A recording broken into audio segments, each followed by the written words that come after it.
Do you know when it comes to actually doing something or not doing something, it often really relates back to our fear of not succeeding, not being able to do it. You know, the whole adage that I can't public speak because if I'm standing up in front of an audience, I might die. And we manufacture this imagination at a level that just seems so all-consuming, almost impossible to overcome.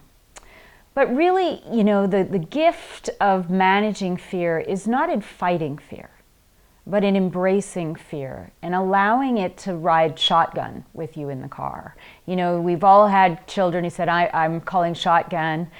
And the reality is that they lack the experience or the capacity or the capability to drive the car, but they're more than capable of sitting shotgun and they have the best view. When I was in enforcement, we used fear a little bit differently than the average person.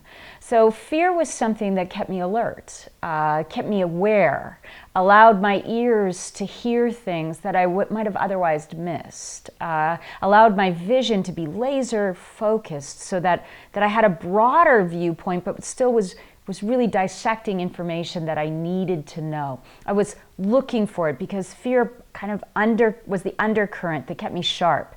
In my professional speaking business, I use fear to prepare, to be ready to deliver a presentation with significant impact. But that's not an all-encompassing fear, and some of you might be thinking, come on. I'm terrified of heights. I'm terrified to fly. I'm terrified to fail. I'm terrified I'll fall. And the reality is that the more energy you give that feeling, that emotion, that thought, the more of it you're going to get. But if I'm going to use the magic of the pivot says, yes, you're absolutely right. I'm a bit nervous. I'm a bit uncertain. I'm a bit wary, as it were. And so I can start to pivot and say, listen, you can ride shotgun in my car. You can sit there quietly. I will allow you to tag along, but you don't get to make the decisions. You don't get to call the shots. And if you continue to talk to me, I will duct tape you and put you in the back. But I'm driving the car. I can use fear to stay alert.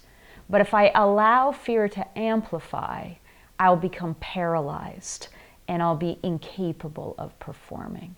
So when it comes to fear, make friends with your fear. Find the leverage point in fear. What is the advantage of being just a little bit wary? Not overwhelmed, just wary. Because it's going to make all of your senses just a little bit sharper, a little bit crisper, and a little bit more advantageous. That which you fight stays.